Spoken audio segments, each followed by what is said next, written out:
नमस्कार दोस्तों, मैं आलोक सिंह आप लोगों को सादर प्रणाम करता हूं, नमस्ते करता हूं, अभिनंदन करता हूं आप लोगों का। और हम लोग पढ़ाई लिखाई का कार्यक्रम आगे बढ़ाते हुए जो टॉपिक पढ़ रहे थे वह है संविधान संशोधन। क्या है? संविधान संशोधन। ठीक है ना, संविधान संशोधन।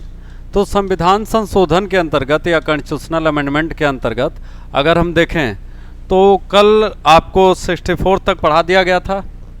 आपको आज जो देखना है वह है 65th कॉन्स्टिट्यूशनल अमेंडमेंट, 65वां संविधान संशोधन। 65वां संविधान संशोधन यह 12 मार्च 1990 को होता है। यहाँ पर क्या गठित होता है? कहता है national commission for schedule caste and schedule tribes formed and it's statutory power is specified in the constitution. तो यहाँ पर क्या कह रहा है कि SC and ST commission, SC and ST commission को फॉर्म किया गया, इसका गठन किया गया। अनुसूचित जाति और अनुसूचित जनजाति आयोग का गठन किया गया 1990 में। यहाँ पर आपको सीधा सीधा दिख रहा है इस लाइन में, आपको 65वां संविधान संशोधन है, 65th अमेंडमेंट है। और इसके अंतर्गत आप देख रहे हैं कि national commission for schedule caste and schedule tribe, इसे जो है गठित किया गया। ठीक है ना, आपके एग्जाम के लिए बहुत इंपॉर्टेंट है, पूछा जाता है किस संशोधन के द्वारा एससी एसटी आयोग का गठन किया गया। तो आपका आंसर होना चाहिए 65th constitutional amendment made the formation of SC ST commission. 65वें संविधान संशोधन के द्वारा अनुसूचित जाति और अनुसूचित जनजाति आयोग का गठन किया गया। यह चीज़ यहाँ पर आपको ध्यान देनी है। इसके बाद आगे चला जाए तो आप देख सकते हैं कि आगे आप इसमें 43 नंबर पेज पर आइए। यहाँ पर कह रहा है 66वां संविधान संशोधन। ठीक है ना, 66। यह भी जून 1990 में होता है। तो place land reform acts and amendments to this act under schedule 9th of the constitution. तो हमने कहा कि यहाँ पर फिर किसी राज्य का इसमें जो है राज्य को इंसर्ट किया गया होगा, शामिल किया गया होगा। ठीक है ना, तो उसके लिए शेड्यूल 9 में फिर से यहाँ लैंड लॉ किसी स्टेट का यहाँ पर शामिल किया गया। तो यह आपके लिए महत्वपूर्ण नहीं है, लेकिन 65वां आपके लिए महत्वपूर्ण था। ठीक है ना, 65वां 65th अमेंडमेंट जो है वह आपके लिए महत्वपूर्ण था। आगे देखा जाए 67वां, इस संशोधन के अंतर्गत आर्टिकल 356 में संशोधन होता है। और क्या कह रहा है कि 4 अक्टूबर 1990 को होता है। Article 356 amended to permit president's rule up to 4 years in the state of Punjab. यहाँ पर आप देखिए कि पहले 63 में 63वें संविधान संशोधन के द्वारा कहा गया था कि 3 साल हो सकता है राष्ट्रपति शासन पंजाब में, फिर 6 महीना ऐड किया गया। लेकिन यहाँ पर जब आप देख रहे हैं 67वें संविधान संशोधन में, तो पंजाब राज्य में पहली बार जो राष्ट्रपति शासन लगाया गया, प्रेसिडेंट रूल लगाया गया, वह 4 साल का कर दिया गया। कितने ईयर का? 4 साल का। तो उस लिहाज से अगर हम बात करें कि आर्टिकल 356 के कंटेक्स्ट में, तो यहाँ पर यह है इंपॉर्टेंट पार्ट आपको दिख रहा है। ठीक है, इसके बाद आगे देखा जाए 68वां संविधान संशोधन 356 से यहाँ पर भी दिख रहा है। फिर क्या करा? 12 मार्च 1991 को होता है। Article 356 amended to permit president's rule up to 5 years in the state of Punjab. तो 67 में जहाँ 67वें संविधान संशोधन के द्वारा जहाँ 4 साल इसको किया गया, 68वें के द्वारा इसी को कितना कर दिया गया? कह रहा 5 years। 5 years पंजाब राज्य में जो अनुच्छेद 356 के अंतर्गत राष्ट्रपति शासन लागू किया गया, उसका अधिकतम कार्यकाल यहाँ पर कितना कर दिया गया? 5 वर्ष, 5 साल यहाँ पर निर्धारित कर दिया गया। ठीक है, इसके बाद 69वां संविधान संशोधन क्या कहता है? Insert articles 239AA and 239AB। ठीक है, इसमें देखिए क्या किया गया।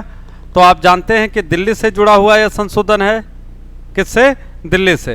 तो यहाँ पे क्या करा? 1 फरवरी 1991, यह वेरी इंपॉर्टेंट है, वेरी इंपॉर्टेंट। ठीक है, इसमें क्या कह रहा है कि to provide for a legislative assembly and council of ministers for national capital territory of Delhi, Delhi continues to be a union territory.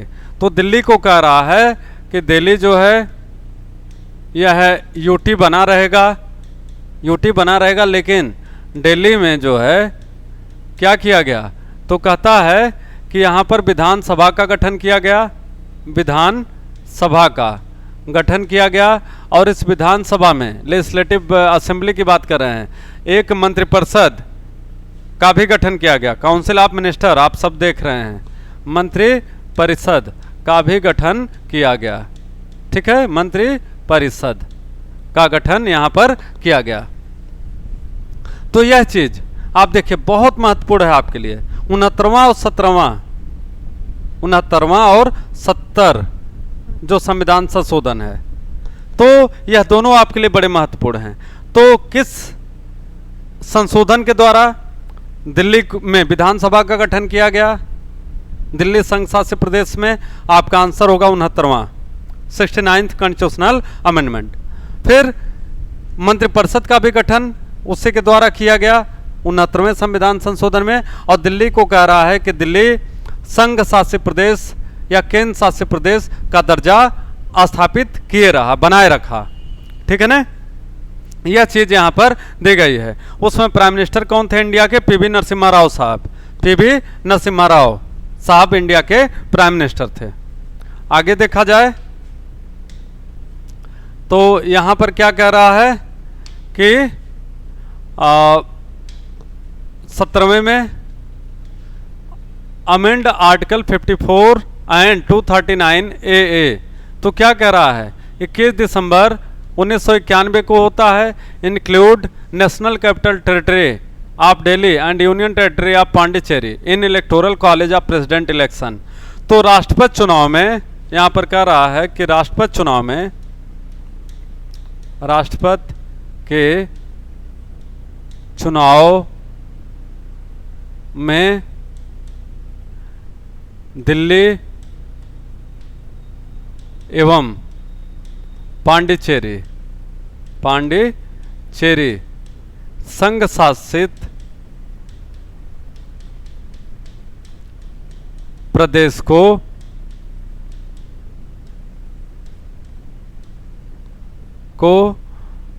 राष्ट्रपति के निर्वाचक मंडल, राष्ट्रपति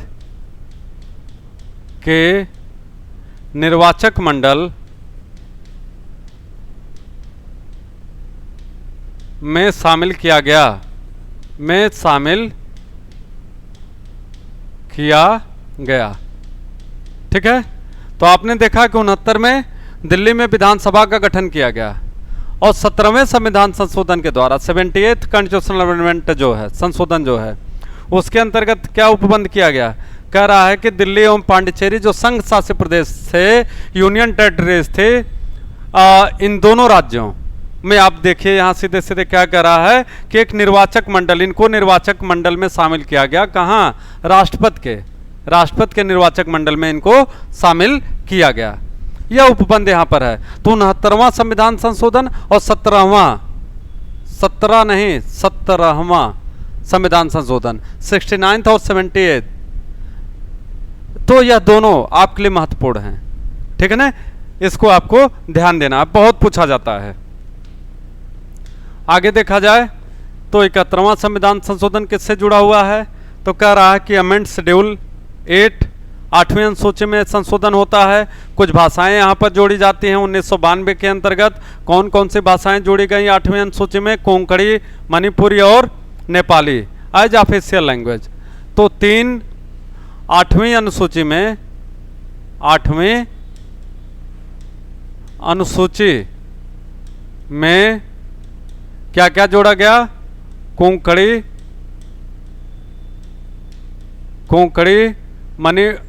मणिपुरी और नेपाली भाषा को राजभाषा के रूप में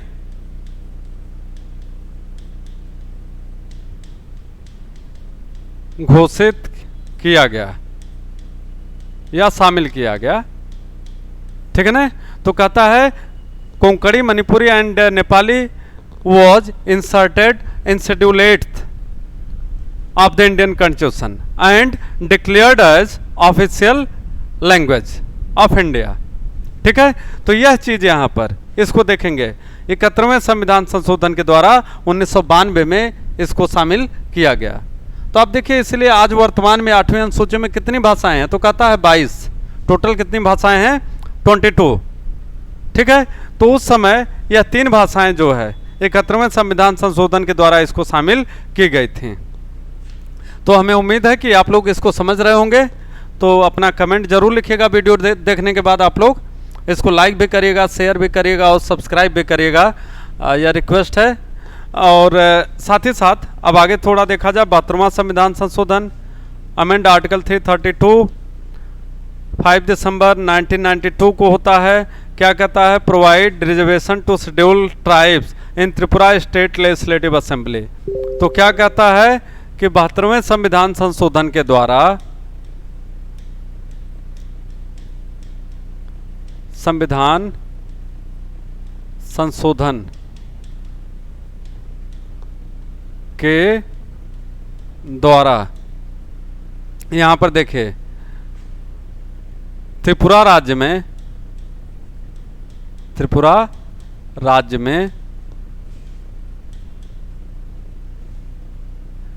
राज्य विधानसभा में त्रिपुरा राज्य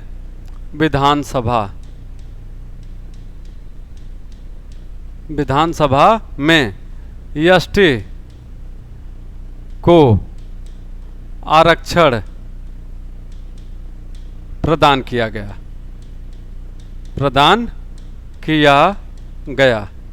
ठीक है। तो कहता है कि त्रिपुरा कि जो स्टेट लेजिस्लेटिव असेंबली थे, त्रिपुरा राज्य के जो विधानसभा थे, उसके विधानसभा के अंदर अनुसूचित जनजातियों के लिए, एसटी के लिए आरक्षण का उपबंध है किया गया। यह चीज़ यहाँ पर आपको दिखाई जा रही है। ठीक है ना। यही चीज़ यहाँ पर बताई जा रही है। तो त्रिपुरा के अंदर तो यह 72वां संविधान संशोधन आपका है। ठीक है। और उसमें जो 17वां संविधान संशोधन हुआ, 71वां हुआ, 72वां हुआ, 73वां भी देखे तो भारत के राष्ट्रपति कौन थे, कहता शंकर दयाल शर्मा साहब उसमें भारत के राष्ट्रपति हुआ करते थे। ठीक है। तो इस चीज को भी आपको ध्यान देना है। आगे 73वां संविधान संशोधन बहुत महत्वपूर्ण है। Insert part 9। ठीक है। पार्ट 9 24 अप्रैल 1992 को होता है। तो कहता है statutory provisions for panchayat raj as 3rd level of administration in village. ठीक है। तो पंचायत राज को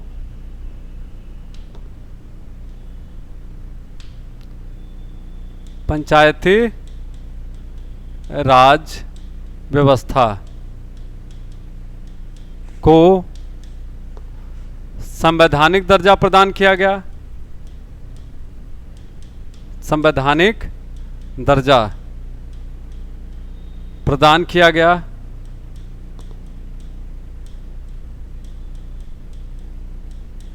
(1992) के संशोधन के द्वारा, 73वें संविधान संशोधन के द्वारा। ठीक है। और आप देख रहे हैं क्या कह रहा है, 3rd लेवल ऑफ एडमिनिस्ट्रेशन, प्रशासन की का तीसरा स्तर गांव को स्थापित किया गया।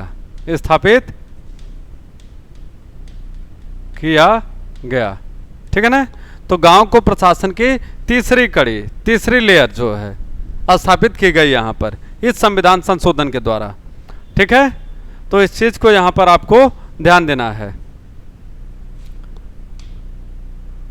आगे हम देख सकते हैं कि क्या किया जा रहा है यहाँ पर। तो यहाँ आप देख सकते हैं सीधा 74वां संविधान संशोधन इंसर्ट 9A, तो वहां पर आप 73वें में देखें कि भाग 9 को जोड़ा गया, और 73वें में और 74वें में 9A 74th अमेंडमेंट जो है, 74th अमेंडमेंट के अंदर भाग 9 ए 9A जोड़ा गया, इसके अंतर्गत पार्ट 9A जोड़ा गया। ठीक है, और यह कब होता है? यह 1 जून 1992 को होता है। ठीक है, अमेंड आर्टिकल 280 अनुच्छेद 280 के अंतर्गत यहाँ पर संशोधन होता है। तो यहाँ पर देखिए क्या कहा जा रहा है, कह रहा है कि statutory provisions for local administrative bodies as third level of administration in urban areas such as town and cities. तो कस्बों में अगर हम बात करें, नगरों में अगर हम बात करें, ठीक है, तो वहां पर इस संविधान संशोधन के द्वारा भाग 9 के अंतर्गत स्थानीय नगरीय प्रशासन, स्थानीय नगरीय प्रशासन को जोड़ा गया। ठीक है ना, यह चीज यहां पर आप देख सकते हैं 1 जून 1992 को। तो यह प्रश्न 73वां और 74वां आपसे लगातार पूछा जाता है। तो 69वां संविधान संशोधन हो, 17वां हो, 73वां हो, 74वां हो, यह सब आपके लिए बहुत महत्वपूर्ण है। ठीक है ना, इस चीज को आपको याद रखना है। तो आपने देखा कि 73वें और 74वें संविधान संशोधन के द्वारा पंचायत राज व्यवस्था को क्या बना दिया गया? संवैधानिक दर्जा, स्टैट्यूटरी बॉडी के रूप में इसे स्थापित किया गया है। ठीक है, आगे देखा जाए 75वां संविधान संशोधन 75th कॉन्स्टिट्यूशनल अमेंडमेंट। तो यहाँ पे क्या कह रहा है? आर्टिकल 323B में संशोधन किया गया 15 मई 1994 को। Provisions for setting up rent control tribunals, किराएदारी नियंत्रण प्राधिकरण। क्या कह रहा है? किराएदारी नियंत्रण प्राधिकरण का गठन किया गया। ठीक है, 1994 के अधीन अगर हम बात करें तो यहां पे क्या कह रहा है कि provisions for setting up rent control tribunals, इसका यह गठन इस संशोधन के द्वारा 75वें के द्वारा किया गया। ये आपके लिए बहुत ज़्यादा इंपॉर्टेंट नहीं है, इसको आप बिल्कुल छोड़ सकते हैं। ठीक है ना, आगे देखा जाए 76वां संविधान संशोधन।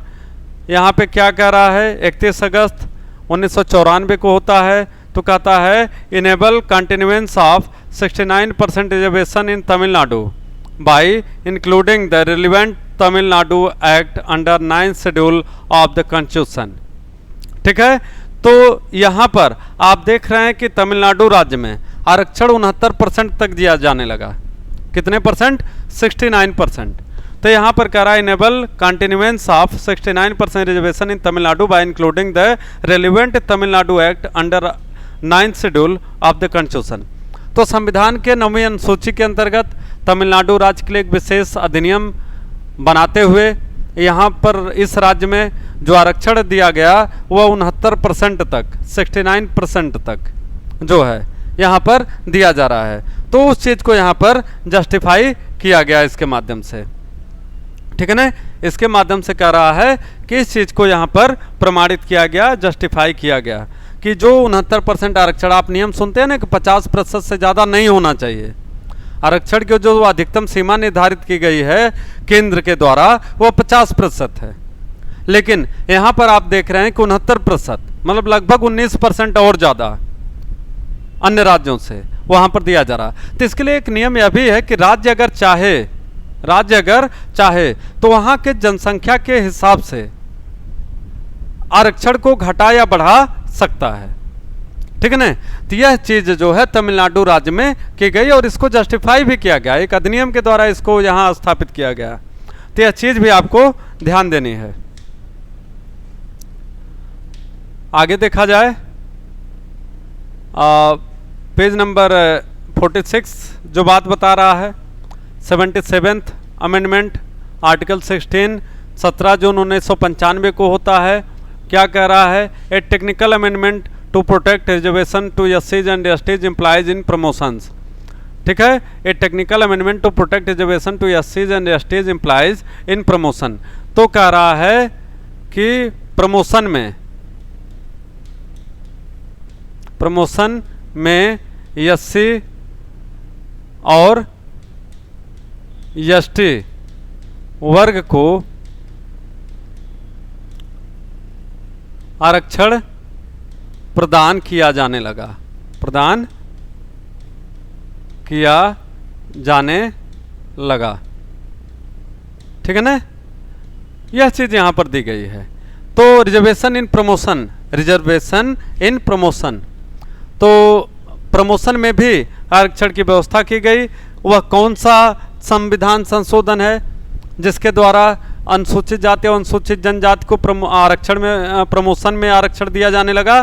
तो आपका आंसर होना चाहिए, यहाँ पर बहुत स्पष्ट दिखा रहा है, 77th कॉन्स्टिट्यूशनल अमेंडमेंट 1995 में, 1995 में यह शुरू होता है कि प्रमोशन में भी आरक्षण दिया जा सकता है।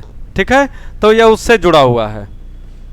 आगे देखिए क्या कह रहा है, 78वें संविधान संशोधन के द्वारा 78th कॉन्स्टिट्यूशनल अमेंडमेंट जो है, यहाँ पर क्या बात बताई जा रही है, यह 30 अगस्त 1995 को होता है। Place land reform act and amendments to this act under schedule 9 of the constitution. तो यह आपके लिए बहुत ज़्यादा महत्वपूर्ण नहीं है, इसको आप बिल्कुल छोड़ सकते हैं। 69वां संविधान संशोधन क्या कह रहा है, आर्टिकल 334 में संशोधन हुआ 25 जनवरी 2000 में। तो कह रहा है एक्सटेंड रिजर्वेशन फॉर एससीज and STs and nomination of Anglo Indian members in parliament and state assemblies for another 10 years, that is up to 2010। तो कह रहा है 79वें संविधान संशोधन के द्वारा, संविधान संशोधन के द्वारा लोकसभा एवं विधानसभा में एससी एसटी और आंग्ल भारतीय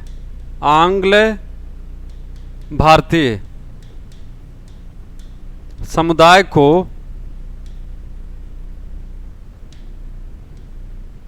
आंग्ल भारतीय समुदाय को 2010 तक आरक्षण में वृद्धि की गई, मतलब जो टाइम था जो 2000 में ख़त्म हो रहा था, तो इस संशोधन के द्वारा 2000 में जो ख़त्म हो रहा था, तो यहीं पर 2000 में ख़त्म होने के परिणाम स्वरूप इसको क्या किया गया कि अगले 10 वर्षों के लिए बढ़ा दिया गया। अब यहाँ पर देखिए कौन था, अटल बिहारी वाजपेयी, ठीक है, इनकी सरकार थी। KR नारायणन साहब जो है यह भारत के राष्ट्रपति थे। तो संविधान में आप देखेंगे क्या जो आरक्षण का कंसेप्ट था एससी एसटी और एंग्लो इंडियन के लिए, यह लगातार 10-10 वर्षों के लिए बढ़ाया गया और यह लगातार चला आ रहा है। तो लोकसभा विधानसभा में अगर हम बात करें, लोकसभा में और विधानसभा में, तो यहाँ पर आप देखिए एससी एसटी और एंग्लो इंडियन कम्युनिटी जो होती है, इसको आरक्षण यहाँ पर प्रदान किया जाने लगा। ठीक है, तो यह चीज़ बहुत इंपॉर्टेंट है 79th अमेंडमेंट जो है आपके लिए, बहुत ज़्यादा। आगे देखा जाए तो 80वां संविधान संशोधन 88th अमेंडमेंट की बात हो रही है, आर्टिकल 269 9 जून 2000 को। तो यहाँ पे क्या कर रहा है, implement 10th finance commission recommendations to simplify the tax structure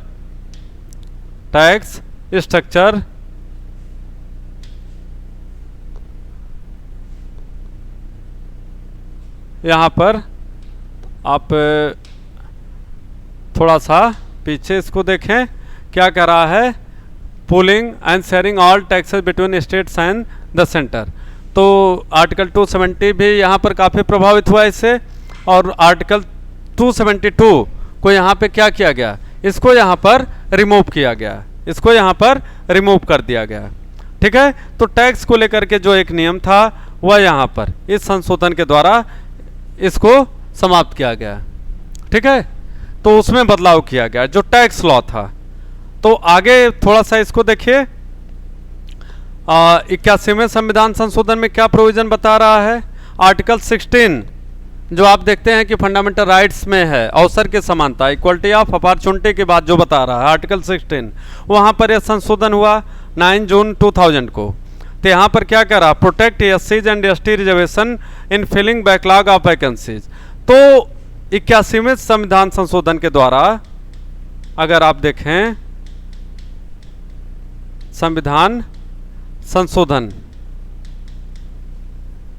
2000 में यह सीधा सीधा उपबंध किया गया कि जो बैकलॉग भर्ती है, बैकलॉग भर्ती, उसका एक प्रोविजन यहां पर संविधान में जोड़ा गया कि जो भी एससी एसटी कम्युनिटी है, एससी और एसटी अनुसूचित जाति या अनुसूचित जनजाति, इनके लिए जो भर्तियां हैं वो अलग से भी निकाली जा सकती हैं, तो जिसे हम बैकलॉग भर्ती के नाम से जानते हैं। तो तभी से आप देखिए कि बैकलॉग भर्ती का कंसेप्ट यहाँ पर इंडिया में शुरू होता है। खास करके किस वर्गों के लिए यहाँ पर बात हो रही है, एससी और एसटी के लिए, एससी और एसटी के लिए उनको यहाँ पर आरक्षण के तहत जो है अतिरिक्त भर्तियों का उपबंध किया गया 9 जून 2000 से। आप देखेंगे कि इसकी शुरुआत यहाँ पर हो रही है। तो इस चीज़ को आप देखेंगे, आपके लिए इम्पोर्टेंट है, एग्जाम्स में पूछा जाता है। बैकलॉग भर्ती आप आर्टिकल 15(4)A अगर पढ़िए तो वहाँ पर देखिए उपबंध दिया गया 15(4)A में। ठीक है, तो आज यहीं तक आपको बताया जा रहा है। 81st अमेंडमेंट आपने देख लिया और कल जो शेष बचे हुए अमेंडमेंट हैं उस पर चर्चा की जाएगी। बहुत बहुत धन्यवाद आप लोगों का। आप सभी लोग जम के पढ़ाई करते रहे। एग्ज़ाम का जो भी शेड्यूल आपका आएगा तो आपको उसके हिसाब से कहीं न कहीं कंपटीशन में जो एक फाइट डेली बढ़ रही है, नई नई जनरेशन आपके साथ जुड़ रही होती है, तो वह जनरेशन बड़े एंथुसियास्टिक होती है, उसमें बड़ा उत्साह भरा होता है। और आप ये बिल्कुल मत सोचें कि हम पुराने कॉम्पिटिटर हैं या हमारी बहुत तैयारी है, बिल्कुल नहीं। आप उसको देखते रहिए, रिवीजन करते रहिए, पढ़ते रहिए जम के, और पढ़ाई जो हमने कहा कि एक रूटीन के तहत एंजॉय के साथ आपको करते रहना है। बहुत बहुत धन्यवाद।